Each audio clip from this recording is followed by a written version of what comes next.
Welcome. Is this microphone working? Can you hear me all right? Yeah. Okay. A warm welcome to the Prospect Child Poverty Seminar, to both those attending in person and joining us through the live stream. I'm Gavin Oldham, and I'm from the Share Alliance, which is helping to support the event, along with Trussell and Save the Children. Our focus is on what can be done to tackle child poverty in anticipation of the government's Child Poverty Task Force strategy being released later this spring. And we're delighted to welcome Chris Webb MP, Andy Harrop, Alex Beer and Helen Barnard for the panel discussion. Introductions to follow in a few minutes. First, I would like to set out our own perspective built on 12 years of experience in the Share Foundation, a registered charity which works for the Department for Education in providing starter capital accounts and life skills for young people in care throughout the United Kingdom. The context is this: if we are to break the cycle of deprivation, the most logical solution is to empower disadvantaged young people with some of the assets left behind by wealthy old people when they die. The human life cycle will always be with us. We need to accept it as a feature of constitutional justice. Ideally, this should be embedded by government as the first purpose of inheritance levy receipts. However, with the scale of national debt preventing such a process of hypothecation, it's necessary for philanthropic funding to provide partnership with government, which must at least provide the necessary regulation and logistics. The Share Foundation, which has supported over 215,000 young people in care over the past 12 years and helped a further 87,000 to claim their child trust funds worth over £165 million, plans to build on the extensive experience in providing accounts and incentivised learning life skills for young people to introduce a new targeted form of the Child Trust Fund scheme, designed specifically for children from low-income backgrounds. This would benefit about 240,000 low-income children from across the United Kingdom each year, providing them with practical skills, confidence, and personal savings to help build a successful transition into adulthood. Evidence shows that their NEET status at 19 would be substantially reduced. If the government agrees in principle to provide the necessary regulation and logistics in partnership with philanthropy, the Share Foundation will set up a philanthropic advisory group to prepare for this large-scale increase in support for young disadvantaged people from low-income households across the UK. Philanthropic funding of £60 to £120 million each year would be required for the initial deposits, and a further £40 to £80 million each year for incentivised learning. The minimum amount required to establish the scheme would therefore be about £100 million per annum.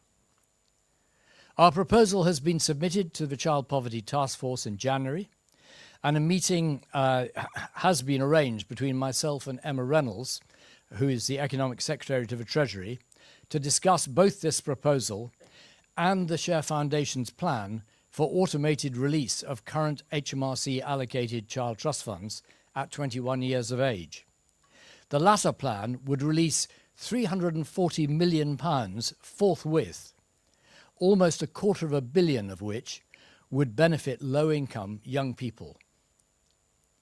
If the government is prepared to give its agreement in principle to provide the necessary regulation and logistics in partnership with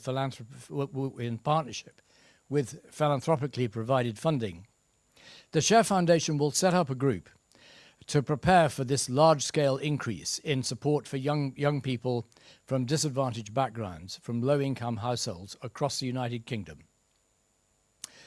Now, over to Alan Rusbridger, editor of Prospect, who is going to chair today's discussion. Thank you.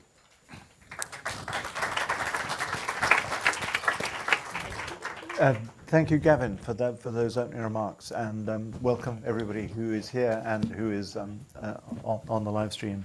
As Gavin said, I edit Prospect. If you're not a subscriber, you should be, but you can pick up a copy of the magazine on the way out. We work in the little attic at the top. This is very plush down here, but we're occasionally allowed down for these debates. I'm told that looking around the audience, that you're all fantastic. These are the core experts in this subject, so I'm looking for a lot of audience participation in the subject. But we have not a bad panel here as well. And I'm just going to introduce them one by one. Here we've got Chris Webb, the MP for Blackpool South. Before becoming an MP, he was a leading campaigner in fighting child poverty in the town and has worked as a volunteer driver for the Blackpool Food Bank. He's a trusted partner for the Big Food Project, which provides a lifeline for families in his area, where almost half the children live in poverty. He recently consulted with parents and carers to complete a report on the impact of the cost of living crisis that the cost of living crisis has on children in Blackpool South, and has presented it to the Child Poverty Task Force. Welcome, Chris. Alex is Head of Portfolio Development at the Nuffield Foundation. She's responsible for strategic projects and partnerships, including the IFS Deaton report on of inequalities, the Economy 2030 inquiry, and understanding communities. She manages much of the foundation's funding on child poverty, and she was a senior economist at the Department for Work and Pensions. And in 2008, she worked across government to establish and lead the first child poverty unit as its head of strategy and analysis, and continues to advise on child poverty during the early years of the coalition government. Next, we have Andy Harrop, director at Public First Consultancy. His practice area covers work, money and health. He also advises the Aberdeen Financial Fairness Trust on pension reform. He was General Secretary of the Fabian Society for 13 years, and led a review on adult social care policy for the Labour Party front bench.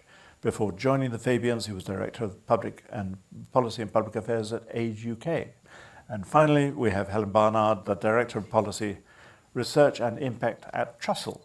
She was former Director at the Joseph Rowntree Foundation and Research and Policy Director at Pro Bono Economics. She's a leading national expert on poverty, inequality and social policy, the author of Want, which is part of a series called The Five Giants, a new beverage report, which examines modern-day poverty. Do you want to correct any of that?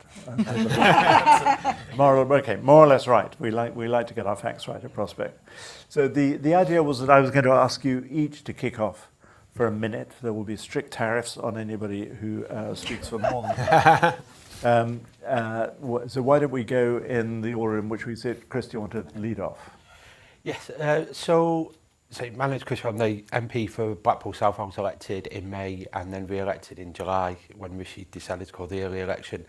I've been working to tackle child poverty in Blackpool now for over a decade. We've seen, unfortunately, an increase in child poverty over the years, and it's changed from when I grew up. We didn't have much, we were on the lower scale, but my family were able to provide off a postman's wage. Had a mortgage, we went to school, we had food in our bellies. Now that's just not possible for the average family in Blackpool, and there's been a big shift. So one of the reasons why I submitted my recent task force kind of research on Blackpool, because I wanted the experiences of those in Blackpool to be heard, especially with this task force. And just some of the stats from that I'll just share. So almost 90% of those spoken to said financial strain was damaging their children's enjoyment of childhood. 2/3 said it was harming their physical and mental health. The majority of families were struggling to meet basic needs of food, clothing, housing. We know that this needs to change, and I was reassured when the task force was announced and it was getting significant attention. I've had numerous conversations with Liz Kendall, Secretary of State for DWP on this, and I have to say she's been absolutely brilliant. We've been engaging, listening to concerns. I know she's been going out in the country, seeing for herself what the impacts are. But we know from the changes that have come, from the cuts to those with disabilities and PIP and that were announced and were spoken about last week by the Chancellor, are going to put more young people and children into poverty in Blackpool. I think early estimates from the LBR were 50,000. I was hearing reports last night that's as high as 100,000 in reality. We know we've got a problem. We can't go backwards. We need to be tackling this moving forwards. That was very good. No tariff for you. Alex, see if you can match that. I first worked on child poverty in government in 2001, sort of drafting a great document called Opportunity for All, that looked at all the different influences on children's lives. And I also modelled the impact of the 70% employment rate target for lone parents on child poverty, and how things really have changed since then. Poverty is now an in-work problem as well as an out-of-work problem. The depth, as you were saying, Chris, of poverty has increased. There are higher numbers living in temporary accommodation, experiencing homelessness and food insecurity. So the Food Foundation's insecurity tracker from January this year has food insecurity at 18%. There have also been changing family structures. So lone parenthood has always been a risk factor. And although the proportion of lone parent families has not changed dramatically since then, family dynamics have continued to evolve. And yet the benefit system continues to treat families in a very binary way. Although we do have one constant in the poverty sort of continues to be different place by place. The policy environment, there's always been a continuous focus on work as the best route out of poverty, and conditionality has got people into work quickly, but it's been entirely part-time and entirely low earning. And so the jobs that people have been moved into bring nothing in the way of long-term benefits for skills, labour market attachment or wages. On the benefit system, we've seen periods where resources have increased and made an impact, but we've also seen swinging cuts. We know from research by Ruth Patrick and others that neither the two-child limit nor the benefit cap have met the stated aims of incentivising families to move into work more hours, move house or have fewer children. And it really, really highlights how the policy assumptions that are made can really, really clash with the everyday experiences of families. We know that Sure Start made a difference. And I'm smiling at Naomi here in the audience, but I'm going to mention Sarah Catan at the IFS, who's been researching this and found that access to early Sure Start centres improved children's educational attainment, decreased hospitalisation, and decreased serious youth crime. And we know from Birgitta Robber and Angus Holford's research that universal free school meals have had positive impact, both on sort of decreasing body weight and reducing absence, but also increasing test scores. So we really know that change is possible, from Labour policies through to the in the 2000s, not only focused on income, but a whole sort of raft of policies there. And hopefully we'll get onto sort of Scotland's experience later on in the panel. But what is really, really required is political will in order to make a difference and to act, and also the investment that requires. Andy. Thank you. So we've got two big problems, deep poverty and broad poverty. Deep poverty, the fundamental issue is that people are not getting sufficient resources from the state if they don't have any income, and they're ending up in destitution or very close to it. Broad poverty, as just has been said, is really an in-work phenomenon. It's people who don't have sufficient earning potential to meet their essential costs. The profile of poverty today has changed quite a bit over the last few years. As I say, the biggest thing about broad poverty is that it's an in-work phenomenon. So it's like over 70% now of children in working families. Half of them in large families, I'm sure we'll talk about that. 3/4 renting. So housing is absolutely fundamental to this. And also been touched on already, almost half of children living with someone who's disabled, either a disabled child or a disabled adult. We've been asked to talk about the record of the previous Labour government, which, as we know, this was one of the proud achievements of the 1997 government. The two key things that happened in that period were opportunities for lone parents transforming, employment opportunities, and a lot more money from government. which, the child tax credit system sort of lifted the people who are deepest in poverty the most. It was good for people not working, it was good for renters, it was good for disabled families, it was good for large families. So all those target groups benefited from the previous government, the 97 government's approach to transfers as well as employment being critical. The Conservative record is a lot more mixed. As we know, child poverty increased. I think it's important to focus on structural reasons why that happened, not just cuts, though. So some things went well for the Conservatives, and you sort of think more should have been done. Employment was actually a good story the Conservatives to tell. We had more children in working families and more children in families where everyone was working. But yet things got worse. And there are two structural reasons for that. Massive rise in renting, particularly in the private rented sector, and the point about far more children living in disabled households. I was absolutely astonished at the uptick in children living with someone who's disabled between 2010 and the latest figures. There were obviously the sort of cuts-related reasons that were really important. And I think, interestingly, we focused rightly on destitution, but those cuts massively hit parents in work as well. And the risk of being in poverty, if you're a family with someone working but not everyone working full-time, massively increased over the years of the Conservative government. So what solutions should we be thinking about? I'm going to give you 3 H's. Housing, health and hours, by which I mean people working longer and more securely. Housing, we will not tackle child poverty until less children are living in the private rented sector. We do also need to do things with universal credit to subsidise some of those rents, but it's that structural shift into the PRS that is driving it.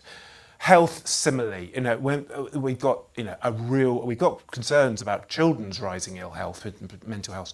But while we have so many sick and disabled parents, we will always struggle. So this is a deep public health problem. Some parents unable to work, others not able to work many hours, and of course the costs of disability for if either a disabled child or adult play into this. And then hours as well. We don't need to worry so much about the hourly minimum wage anymore. We're not going to push it up much more than it is now. It's all about people working more hours in more secure work, less variation, less low quality self-employment, low paid self-employment. So that's where this government's labour rights agenda really comes in. But the final point, having given you my 3 H's, we have to get back to the 1M, money. This is a transfers question, not just a social or employment question.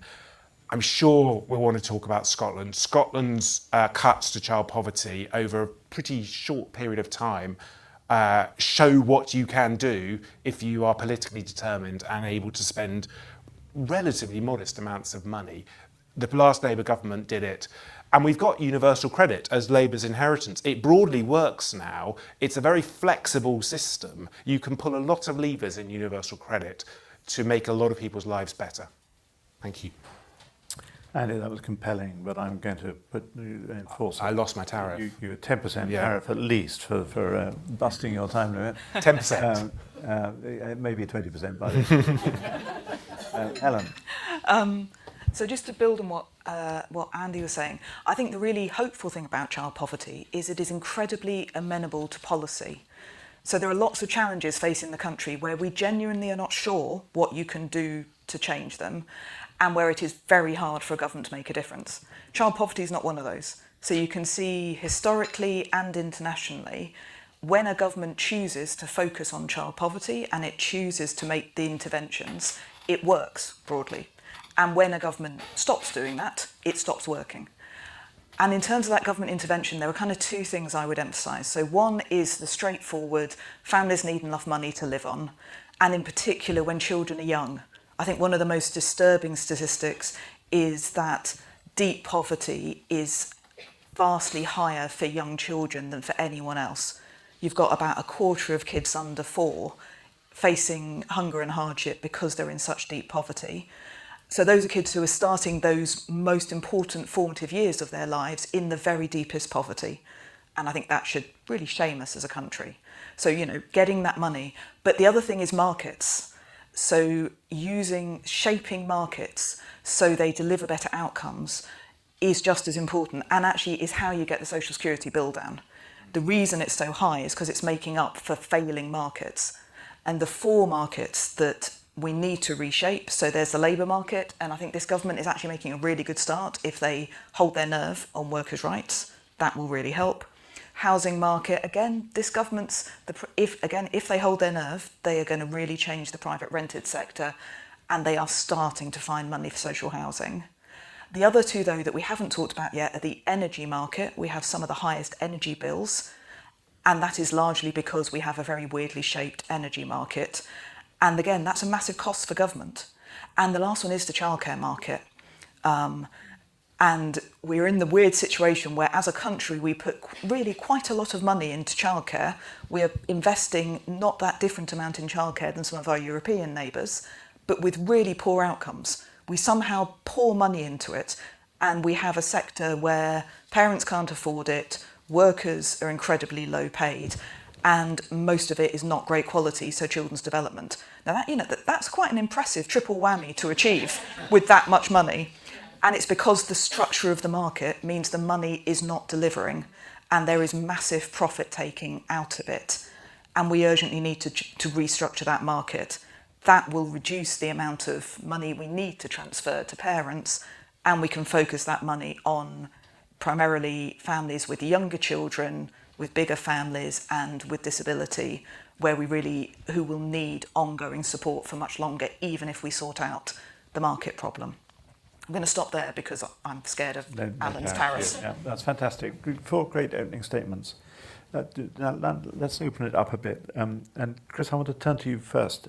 There's supposed to be a child poverty strategy coming from this government. The Chancellor didn't mention child poverty in her spring budget report. What do you think the government's position is?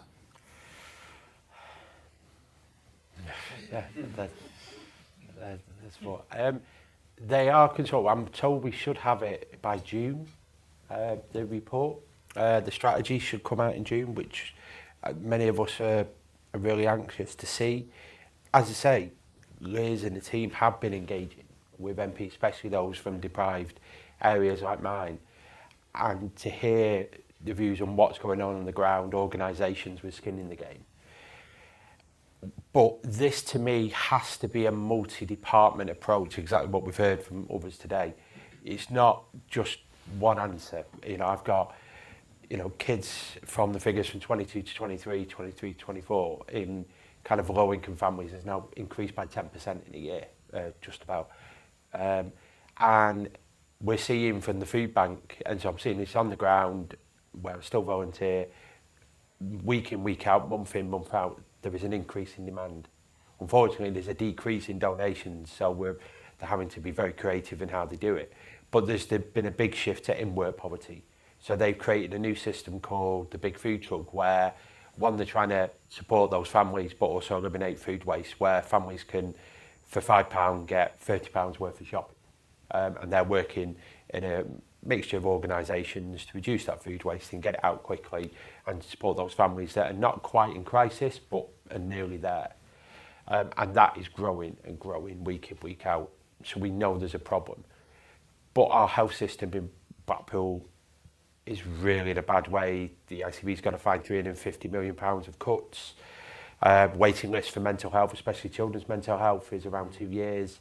That's having a real impact. But then, as we say, if the parents are struggling or they've got an illness or a disability or a mental health problem, that does have repercussions on the children.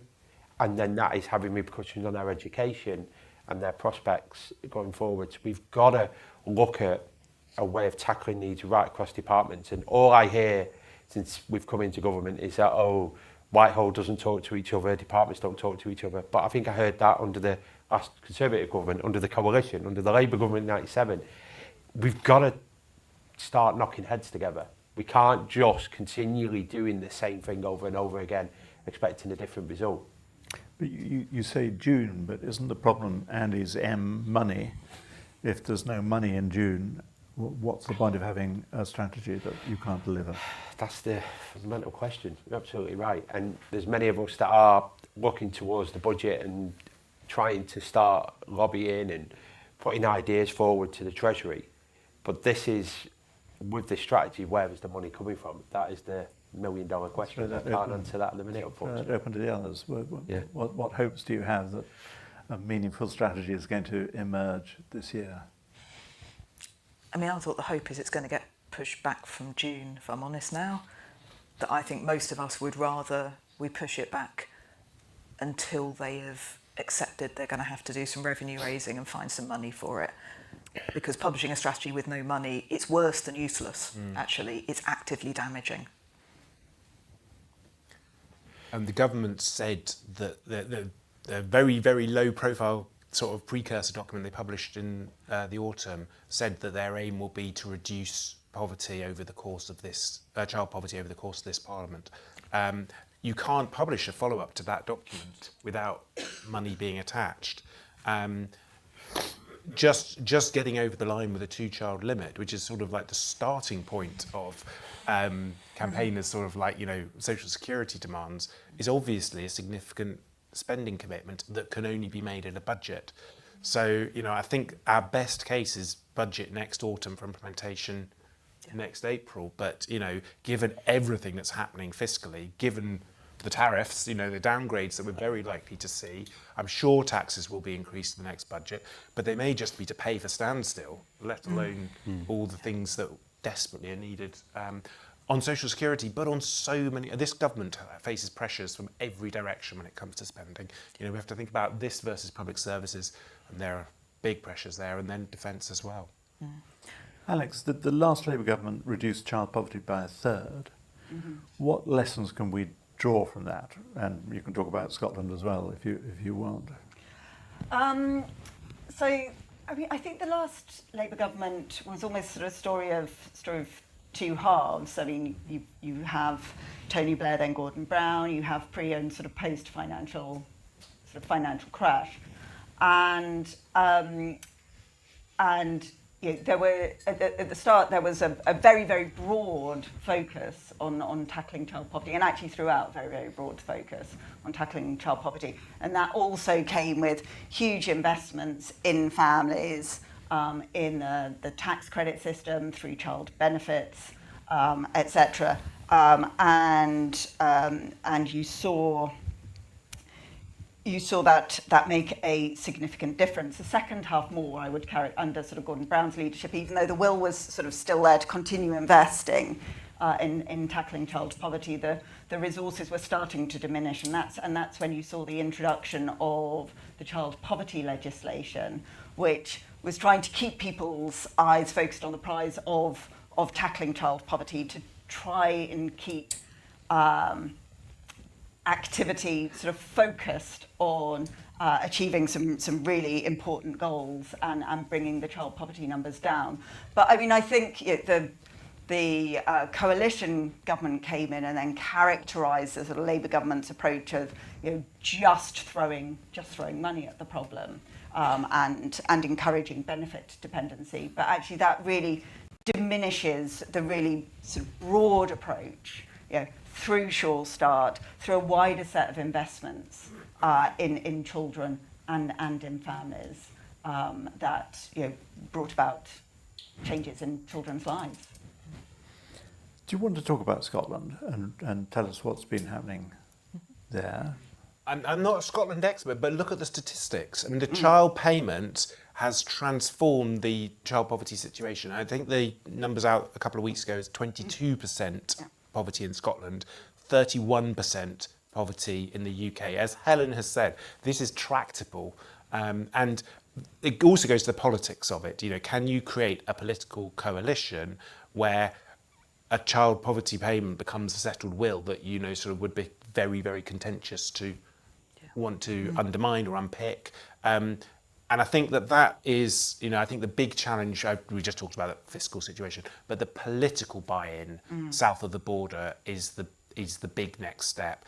How do you get something like the Scottish Children's Payment in England, you know, be a big increase in universal credit or whatever, how do you construct the arguments that means that becomes such a political priority, something, you know, something that, you know, isn't just talking to this room, isn't just talking to the consciences of Labour MPs who want to do the right thing, but people feel there's a genuine political advantage in difficult swing constituencies in a big investment in children.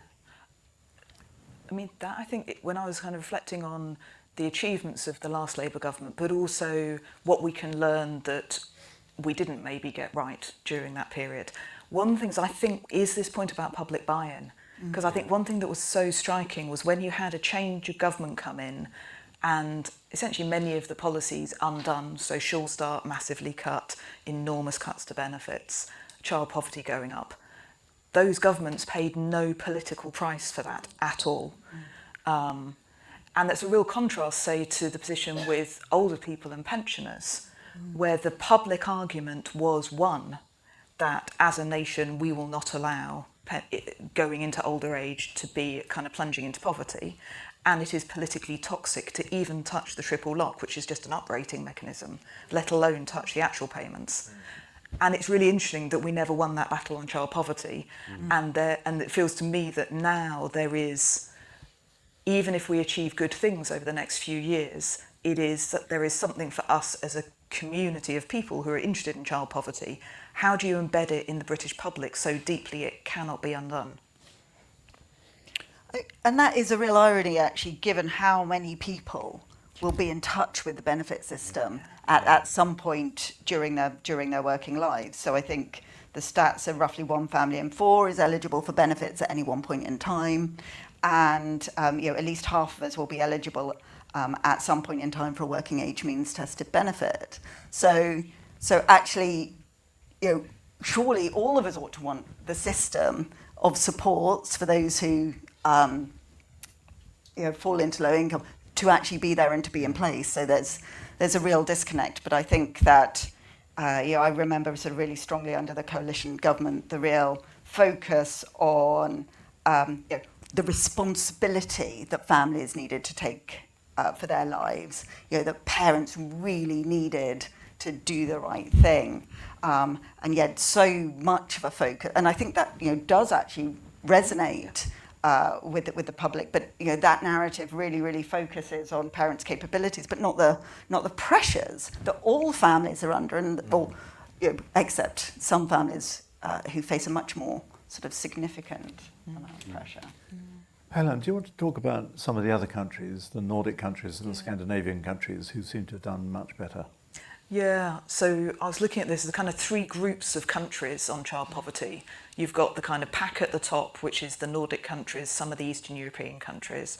The group in the middle, which is us, Australia, Canada, New Zealand, Japan. And then the group at the bottom, who've got the worst rates, which is a slightly weird grouping of America, South Africa, Chile, Turkey, those groups. And when you look at the countries that have done really well, there's a really consistent set of ingredients.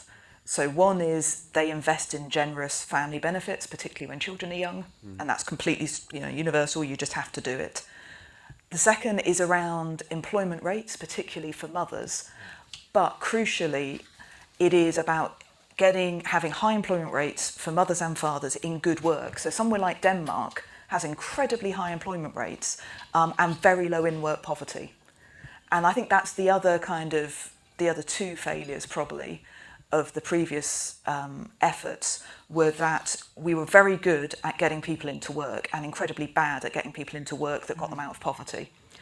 And I don't think anybody got to grips with that until right at the end, where we thought, hang on a minute, this actually doesn't, the job centres ABC, any job, a better job, a career, not actually a thing. So I think, that kind of getting lots of parents into work, into good work. And then I think the other one is kind of the things that enable that. So a flexible job market. So you've got lots of good quality part-time jobs, really good paid parental leave. That's the other thing I noticed. So we are pretty generous in the amount of time you can take off when you have a child, but we're not going to make sure you can put food on the table while you're off, essentially.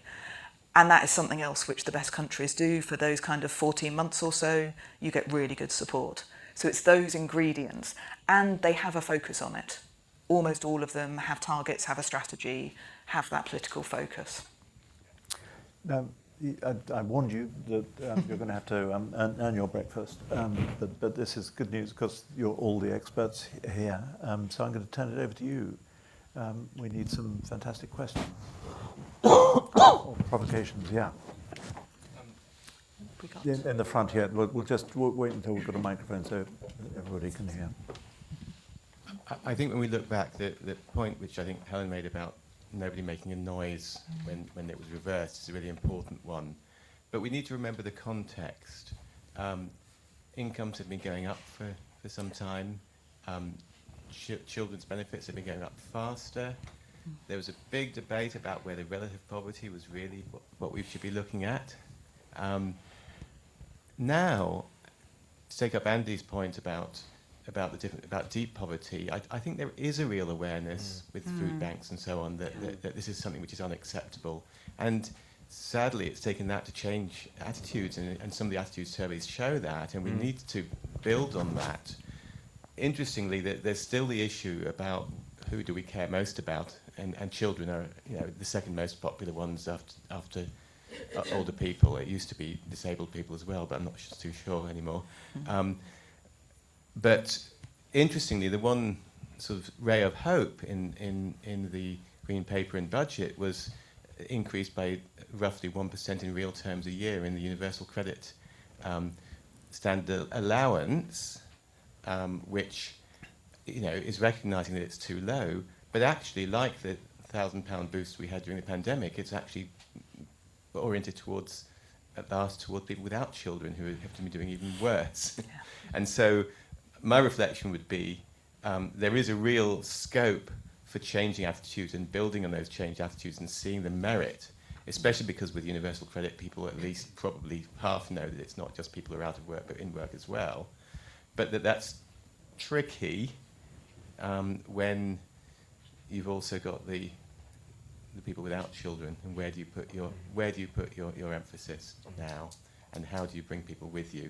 Probably we're still in a situation where children are more popular than people without children. Does anybody want to respond to that? On the public assets point, I think there's always been this difficult judgment about how much to focus on compassion about people who are really struggling and how much to try and focus on self-interest. And, this is about everyone. And picking out those goes back to the previous conversation. I think that universal credit does create an opportunity by its mechanic to do both of those things at the same time, to increase that standard allowance and the children's allowance, which helps people with no other income, but also it broadens the amount of people who get it. And we need a universal credit system that is supporting 60 or 70% of parents with quite small amounts for those earning quite a lot, but everyone feels they're part of the system. Not quite everyone, but you know what I mean. And therefore it's harder to make cuts to in future because it becomes like the triple lock. It becomes something that everyone feels they've got a stake in. Gordon tried it and called it progressive universalism, but I'm not sure it caught on. Well, we need to try again, but creating institutions that embody the sort of values matters. And, would you have spent 15 years creating UC? Perhaps we would have had better things to do. But now it exists, it binds people together. It's a benefit for pretty much all parents. I think we've got a question online. We do. So a question from Ali Cooper, Senior Policy Advisor on Child Poverty at Barnardo's, wants to ask, Labour's manifesto committed to an ambitious strategy to reduce child poverty. Does the panel agree that the word ambition should mean the child poverty strategy needs a clear target to reduce percentage of children in poverty, not just a target to mitigate the impact of poverty on children? Question for you, I think. I'd like to see a target, yes. I think we need to work towards, like we are with the housing target, like we are with others in this government, we need to have that target, we need to have that in place. When we know, when we're ambitious, and the 97 government showed you can reduce child poverty by a third, and that's, I believe we have to set that and hold ourselves to account during that strategy. So you'd have the same target? I'd like to go a bit further, but I think realistically, yeah, I'd like to see Yeah. we need to go at least a third. Yeah. Yes, a question here. Do say who you are if you feel like it. I'm Ruth Lister from House of Lords, Loughborough University. It's not so much a question, I'm afraid. I absolutely agree with the panel that political will is crucial. And that means I've got a lot of time for the Child Poverty Task Force. I think they're doing a really good job. They're going out, they're talking directly to people living in poverty, to children in poverty, to organisations. They should not now be the target for lobbying. It should be the Prime Minister, it should be the Chancellor. They have got, when did anyone last hear the Prime Minister or the Chancellor saying anything about child poverty? They are the ones who need to take the lead. They are the ones who can try and take the public, the country with us. And I think, Andy's point about compassion versus self-interest, I think is a really important one. I think more when in opposition, I'm a Labour peer, we talked about security, economic security a lot. I think economic security is a way of making people in poverty are not different. They're not a different group to us. People move in and out of poverty. Economic security is important to middling. JRF produced a report recently on that. If we put more emphasis on that, if we integrated the forthcoming child poverty strategy into the government's missions, into wider strategies, I think we've got a better chance of making it stick. But it's not going to happen if the Chancellor and the Prime Minister don't start taking the lead now. Question, hopefully a question from right over there.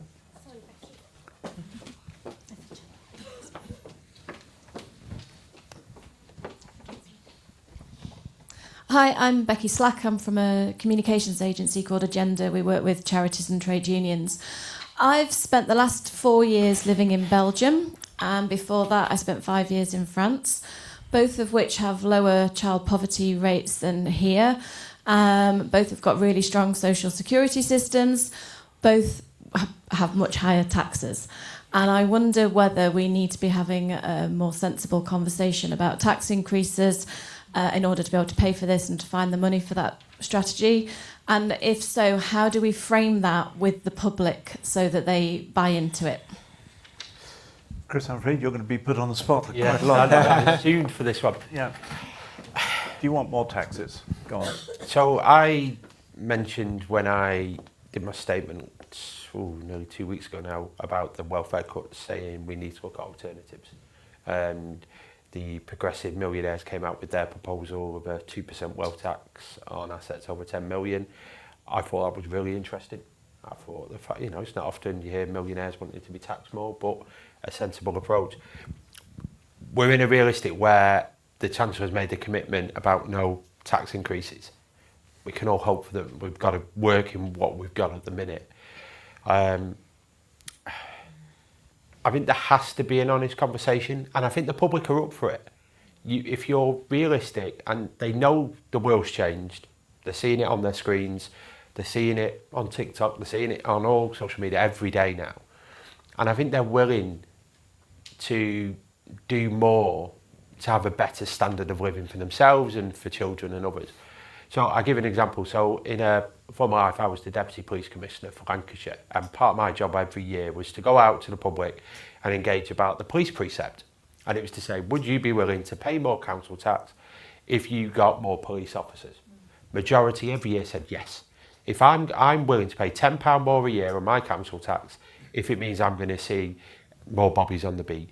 If you are that simple with the public and also explain that, right, you are going to pay this a little bit more, but you're going to see we are going to eliminate child poverty, we are going to invest more in your local community. I think the people are on your side, they just want to know where the money's going. So I think we can have that conversation. I think the public are up for it. I think they can see the world's changing today, even more so with America.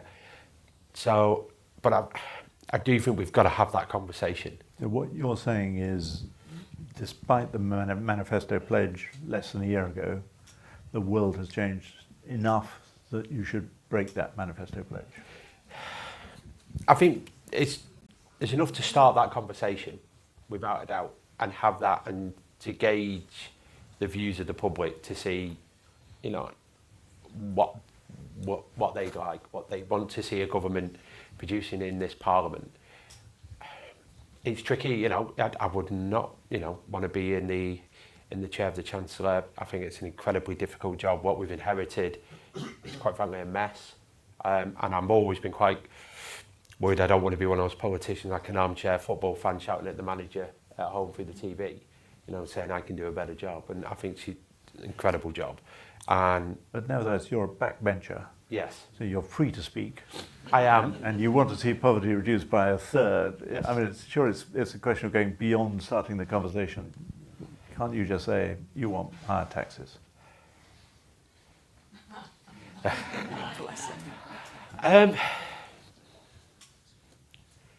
I think we need to see higher taxes on those with the broader shoulders, on those that have made and have seen their wealth increase, especially since the pandemic, at levels that when we've seen living standards cut. And we're already seeing those, as I say, like the progressive millionaires who are offering and want to do more. And so I think we should be looking towards that, yes.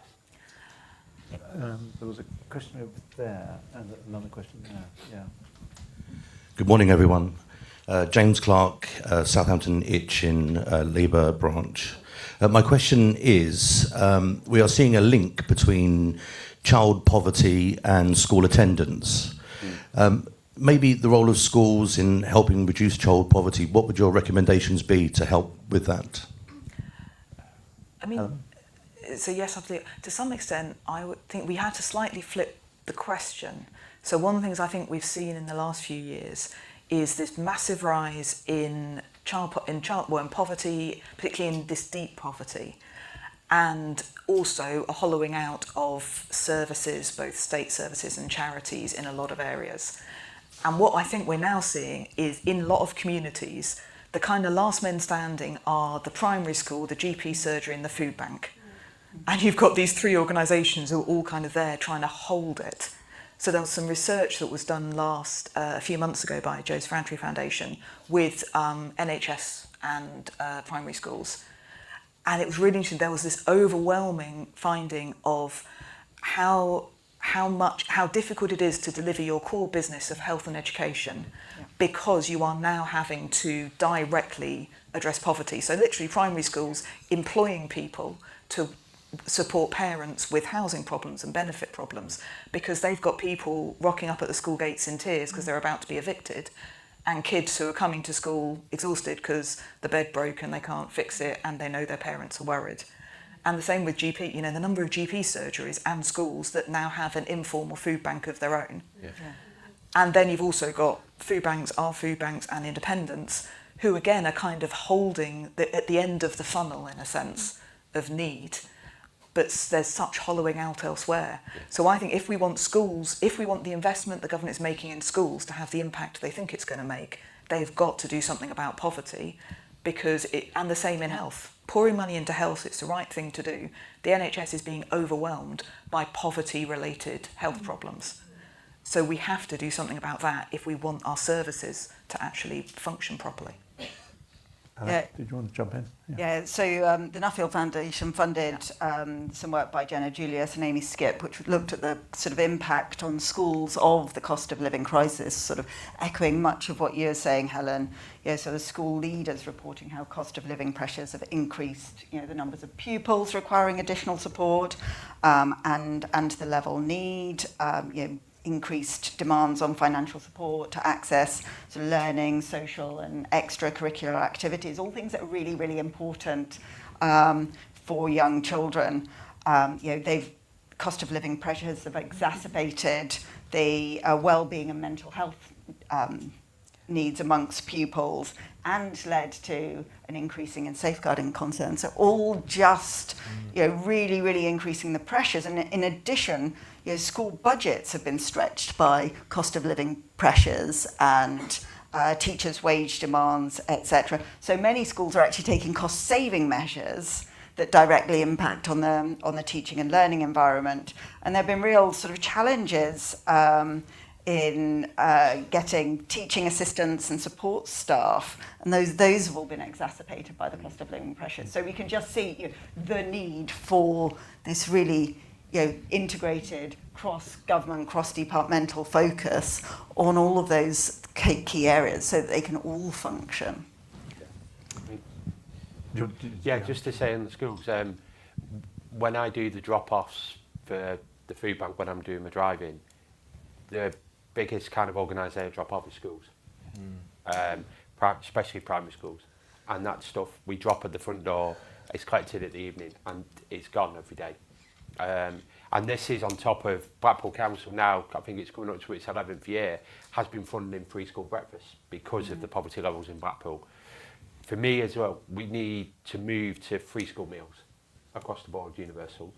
If we know children are having a breakfast and a lunch at the school, that takes a lot of pressure off parents. But we also have to make sure that that continues during the school holidays and the summertime, because that's when we're seeing parents going into crisis mode. Because it's great that it's funded and they're going, hang on a minute, I've now got to produce two extra meals a day that we don't normally fund, for especially the summer holidays. And have only covers for half of that time. So we really need to look at that. And we've been doing a lot of work with organisations in Blackpool to make sure that if parents are struggling, they know where to go if they need additional support. But it's a big word, but I think that is a quick and easy way of really helping solve the problem. Yeah. Somebody caught my eye. Yes. Yeah, Hi, yeah. Claire Spores from Oxfam. Just say, as I'm sure many of you are aware, for over a decade we've been documenting increasing wealth inequality globally and in the UK. And I think it's a really sad state of affairs that the Labour government has decided to penalise disabled people and children rather than tax the wealthy. But that wasn't my question. My point was, Helen, you mentioned the profiteering in the childcare sector. And we know actually childcare workers tend to also live in poverty. Is that one revenue stream that the government could be looking at? Ending the kind of excess profiteering from care. Thanks. So I think there are others in the room who probably know more about the economics of it. I'm not sure it's a revenue stream. I think it's more that the existing subsidy that is going in is not delivering because you've got, essentially it's venture capital firms who are sucking profit out of that sector. Same with children's social care, isn't it? Oh, yeah. And adult social care. Yeah. So I suppose I would say, rather than thinking, can we get that back from those companies, because I suspect they will be extremely good at avoiding that, it is more how do we restructure the market so they can't extract that kind of profit out of it in the first place. Is that, I don't know if Andy, you...